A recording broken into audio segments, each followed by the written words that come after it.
My neighbor stopped me at the mailbox. "Don't open your package," I laughed until he showed me the label. 10 minutes later, the police sealed off that, "My name is Leah, and I was 21 when this happened."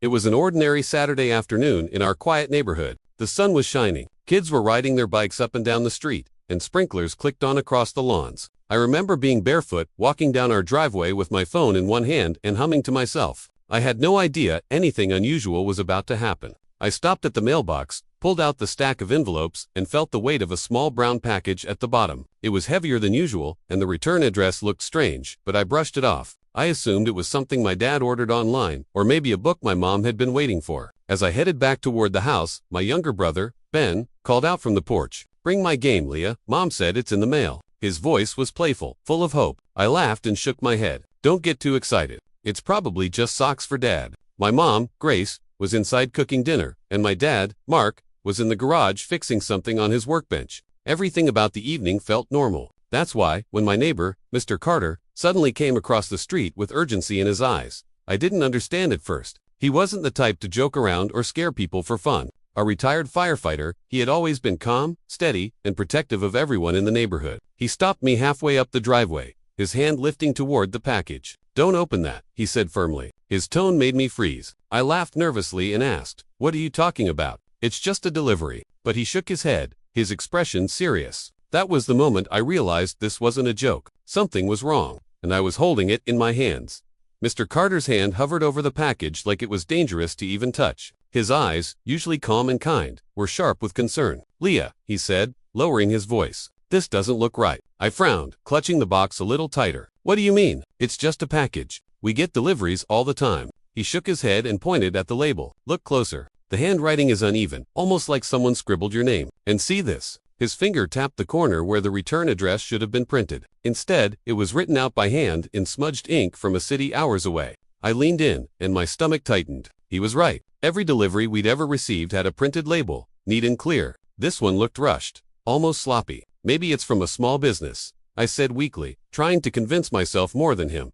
Mr. Carter's jaw tensed. "I've seen enough strange packages in my career to know when something feels off. You need to take this seriously." My laugh died in my throat. His voice carried the weight of experience, and the more I stared at the box, the heavier it felt in my hands. Just then, my mom, Grace, stepped out onto the porch, wiping her hands on a dish towel. "What's going on out here?" she called, noticing Mr. Carter's serious face. I swallowed hard and held up the box. "He says something's wrong with this package." She frowned, stepping closer. Mr. Carter handed her the box carefully, like it was fragile. Mom's face paled when she saw the label. "This isn't our address," she whispered. "Look, our street is spelled wrong, and this isn't our zip code." The realization hit me like a punch. Not only was the label sloppy, it wasn't even accurate. "But it still has my name," I said, pointing at the scrawled letters. "Someone sent this to me." Mom's eyes flicked to Mr. Carter, and I could see the fear behind her calm expression. "Where's your dad?" Before I could answer, Dad walked out of the garage with grease on his hands. "What's all the fuss about?" he asked casually. Mom held out the package to him. "Look at this, Mark, something isn't right." Dad glanced at the label, frowning. "It's probably just a mistake. People send stuff all the time with messy handwriting." He shrugged, trying to sound calm. "It's nothing to get worked up about." But Mr. Carter wasn't letting it go. He stepped closer, his voice firm. "Mark, listen to me. I've seen packages like this before. Some were harmless, but a few weren't. The weight, the handwritten label, the wrong address. It's suspicious. You need to call this in before anyone opens it." The tension thickened. My brother Ben, who had been listening from the porch, whispered, "What if it's an explosive?" His words made my chest tighten, and Mom quickly hushed him, pulling him close. But the look on her face betrayed her fear. Dad ran a hand through his hair, torn between disbelief and concern. "I don't want to overreact. What if it really is just a mix-up?" Mom's voice rose, sharper than usual. "And what if it isn't? What if Leah had opened this inside the house?" The image made me shiver. I imagined setting the box on our kitchen counter, grabbing scissors and slicing through the tape. The thought of what might be inside made my stomach turn. Finally, Dad's expression softened. He looked at me, then at Ben, clinging to Mom's side, and sighed. "All right, we'll call it in. Better safe than sorry." Mom immediately pulled out her phone and dialed 911.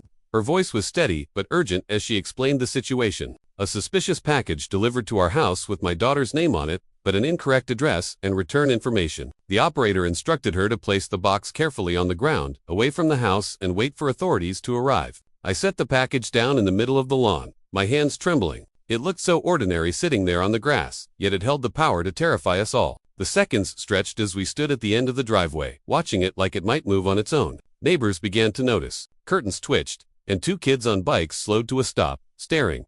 Mr. Carter crossed his arms. "Staying close to us? You did the right thing," he said quietly. But the fear only grew. What if it wasn't just a mistake? What if someone had written my name on purpose? My mind spun with questions I didn't want answers to. Who would send something dangerous to me? And why? The air grew tense and still. Then, faintly in the distance, I heard the wail of sirens. The distant wail of sirens grew louder, cutting through the heavy silence that had settled over the neighborhood. I stood frozen at the end of our driveway, staring at the box lying in the grass. It looked so harmless, an ordinary brown package with crooked handwriting on the front. Yet every instinct in me screamed to keep my distance. When the first police cruiser pulled onto the street, lights flashing, neighbors began to spill out of their houses. Some stood on porches, others gathered in small groups across the road, whispering and pointing toward the package. I could see the confusion and fear ripple through the block. My brother Ben tugged on my sleeve, his eyes wide. "Are they really here for our house?" Mom pulled him close, her hand on his shoulder. "It's just a precaution," she said softly, but her voice lacked the usual calm that comforted him. I knew she was just as scared as I was. Two officers approached us quickly, their radios crackling. One of them, a tall woman with a calm but authoritative tone, asked, "Is this the package in question?" Dad gestured toward the box. "Yes." My daughter picked it up from the mailbox. "The label is wrong," and our neighbor noticed something suspicious. The officer nodded. "You did the right thing by calling. We'll need everyone to stay back while we wait for the explosive squad to assess it."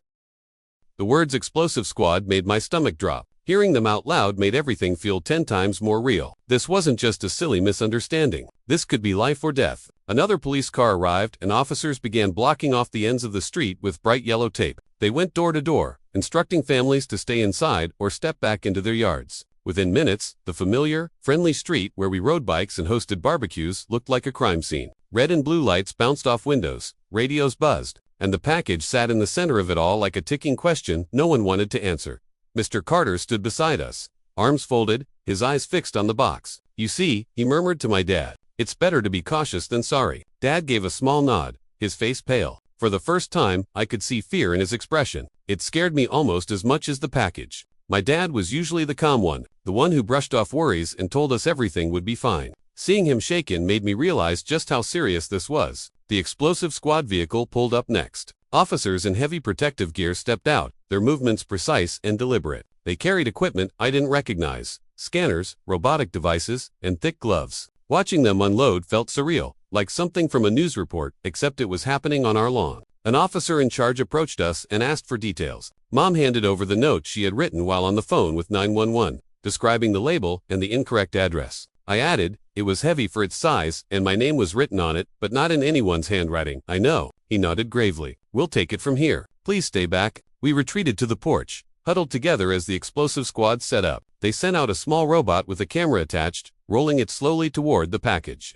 The quiet hum of its wheels filled the air as everyone held their breath. The robot circled the box, tilting its camera to examine the seams and the label. Then one of the technicians stepped forward carefully, holding a long tool that allowed him to probe the edges without getting too close. Ben squeezed my hand. "What if it really goes off?" His voice was trembling. I looked at him, forcing myself to sound stronger than I felt. "That's why they're here. They know what to do." The minutes dragged on, like hours. Every small movement the technicians made felt monumental. I could hear neighbors behind us whispering, some gasping when the robot nudged the package slightly. My heart thudded painfully, my breath shallow. Finally, one of the officers turned toward the group of police and gave a signal. I couldn't hear what he said, but I could see the tension in their faces. The police immediately pushed everyone farther back. The street was now fully sealed, and an officer walked over to us. "We're moving into the next phase," he explained. "We can't confirm yet what's inside, but it's not safe to assume it's harmless. We'll attempt a controlled opening." Controlled opening. The phrase sent a shiver down my spine. This wasn't paranoia anymore. This was a real danger. Dad wrapped his arm around my shoulders, pulling me closer. Mom kept her hand on Ben's back, whispering prayers under her breath. Mr. Carter stood like a sentry beside us, his jaw set, his eyes never leaving the package. I looked around at the neighborhood, the flashing lights, the nervous faces peeking from windows, the officers working with quiet urgency, and realized how quickly life had shifted. 10 minutes earlier, I had been barefoot in the sun, carrying mail. Now I was watching an explosive squad dismantle something addressed to me. The moment the technician knelt down beside the box, tools in hand, my chest tightened. I held my breath, waiting, hoping, terrified of what would happen next. The technician crouched low beside the package, moving slowly and carefully, as though the slightest mistake could set it off. The entire street was silent. No laughter, no car engines, no chatter, just the distant hum of cicadas and the low buzz of radios from the officers. I gripped the porch railing so tightly my knuckles ached. Through the haze of flashing red and blue lights, I saw the technician position a long, claw-like tool over the box. He nudged one corner, then another, testing for resistance. A muffled click came through his headset as he relayed instructions back to the team. Every tiny movement felt monumental, like watching the final seconds of a countdown. "Step farther back, please," one of the officers instructed. He guided us closer to the house, making sure we were shielded by the porch pillars. My brother Ben buried his face into Mom's side, and she wrapped both arms around him, whispering that everything would be okay. Dad stood rigid, his eyes locked on the box, his lips pressed into a hard line. The technician finally pierced the tape, sealing the box. For a moment, I thought I might faint. My heart hammered in my chest as I imagined what could be inside: wires, explosives, something deadly. The officer lifted the flap with his tool, slowly revealing the contents. From our distance, I couldn't see at first, but the change in the explosive squad's posture told me it was serious. One technician immediately stepped forward with a scanner, waving it over the open box. Another crouched beside him, muttering something into his radio. Then came the words I'll never forget. "It's a device. Crude, but active." The air seemed to leave my lungs. My mom gasped and pulled Ben tighter against her. Dad muttered under his breath, "Dear God." Even Mr. Carter, who had been steady as a rock, shifted uncomfortably, his jaw tightening. I felt my knees weaken. It was real. This wasn't a misunderstanding or a prank. I had been carrying a homemade explosive in my arms, joking about it being socks for Dad or a video game for Ben. My stomach churned at the thought of what could have happened if I'd walked straight into the house and set it on the kitchen table. The explosive squad worked swiftly. They placed the device into a protective container, sealing it with practiced precision. One officer barked orders, and others cleared the area, ensuring no one was within range. I watched in numb disbelief as they carried the container back toward their vehicle. Then the lead officer turned to the group of neighbors clustered at the edges of the tape. His voice was firm, cutting through the night. "The package contained an improvised explosive device. It has been secured. No one is in immediate danger." Gasps and murmurs rippled through the crowd. Some neighbors pulled their kids closer. Others shook their heads in disbelief. I caught sight of Mrs. Jensen from across the street, crossing herself and whispering a prayer. The officer walked over to us specifically. "This package was addressed to you?" he asked, looking at me. I nodded, my voice barely a whisper. Yes, it had my name written on it. He exchanged a glance with another officer before speaking again. "We'll need to ask you some questions. This wasn't random. Someone intended for you to open that?" The words hit harder than anything else. Not random. It wasn't just bad luck or a mistake. Someone had written my name, chosen our house, and tried to send death in a cardboard box. My mom's hand tightened on my shoulder, grounding me as my mind spun. Dad's voice was strained. "Do you know who could have done this?" The officer shook his head. "Not yet, but the handwriting and return address will be analyzed. For now, you need to be extremely cautious with any future deliveries. If you don't recognize the sender, don't touch it. Call us immediately." I stared down the street at the flashing lights, the yellow tape, the neighbors whispering in shock, and felt like I was living in someone else's life. Just an hour earlier, I had been carefree, enjoying the summer evening. Now, I was at the center of a crime scene, my name written on an explosive. Mr. Carter placed a steady hand on my dad's shoulder. "You see why I stopped her," he said quietly. I had a bad feeling. If she had carried that inside, his voice trailed off, but he didn't need to finish. We all knew what could have happened. My mom turned to me, tears welling in her eyes. "You're safe because he spoke up and because you listened. Promise me you'll always trust your gut after this." I nodded, my throat tight. I couldn't speak, not with the image of that box burned into my memory. As the police packed up their equipment and began dismantling the barricades, I realized this night had changed everything. Safety wasn't something I could take for granted anymore. Something as ordinary as a trip to the mailbox had almost ended in disaster. And the most terrifying part was knowing that somewhere, someone had wanted that box in my hands. The police cars left just before midnight, their flashing lights fading down the street until the neighborhood was quiet again. But the silence didn't feel peaceful anymore. It was heavy, tense, filled with the memory of what had just happened. I sat on the porch with my family, staring at the patch of grass where the package had been. Nothing was left there now, but the image of it burned in my mind like a scar. Inside the house, everything felt different too. The living room, usually warm and inviting, seemed smaller, as if the walls themselves knew how close we had come to disaster. My mom moved through the house, locking every door and window, double-checking them like her life depended on it. My dad paced the kitchen, his face pale, replaying the moment over and over. Ben sat on the couch, clutching his favorite blanket, asking questions no one could answer. Why would someone send that to us? Why would they write Leah's name? I didn't know what to tell him. The truth was, I had been asking myself the same questions since the officer's words echoed in my ears. This wasn't random. That thought haunted me more than anything else. Someone, somewhere, had deliberately written my name on that label. Someone wanted me to open it. That night, I didn't sleep. Every sound outside made me jump. The rustle of leaves, a car driving past, even the neighbor's dog barking. My heart raced at each noise. I lay awake, staring at the ceiling, thinking about how fragile life really is. A cardboard box, something I had carried 1,000 times without thought, had nearly changed everything. The next morning, the neighborhood was buzzing with whispers. Neighbors who had watched from behind curtains or stood on their lawns now came by to check on us. Mrs. Jensen hugged me tightly and said, "God was watching over you last night." Mr. Carter, the man who had stopped me at the mailbox, came over with his wife. He didn't say much, just looked at me with steady eyes and said, "I'm glad you listened." Those words carried weight. I realized then that if I had brushed him off, if I had rolled my eyes and walked inside, this story would have ended very differently. Over the next few days, the police came back with more questions. They confirmed the package was a homemade explosive, crudely built, but dangerous enough to cause serious harm. They asked if I had enemies, if I had argued with anyone online, or if I had been targeted before. I felt shaken by their questions because I didn't think of myself as someone who had enemies. I was just a college student home for the summer, hanging out with my family, texting my friends, living an ordinary life. Yet, ordinary or not, someone had chosen me. My dad was hit hardest by that realization. He sat me down one evening, his voice breaking as he said, "I should have taken it seriously the second your mom pointed out the mistakes on that label. I brushed it off, and that could have cost us everything." I saw tears in his eyes, something rare and raw. "I promise you, Leah, I'll never ignore a warning sign again." Mom didn't need to say anything. Her actions spoke louder than words. Every time she looked at me, I could see both relief and fear in her eyes. She hovered a little more than usual, checking in constantly, but I didn't mind. If anything, it reminded me of how close I had come to being gone and how her protective instincts had played a part in saving me. As for Ben, he was quieter than normal for a while. He clung to me more, asking to sit in my room at night, too scared to be alone. It broke my heart to see my little brother shaken,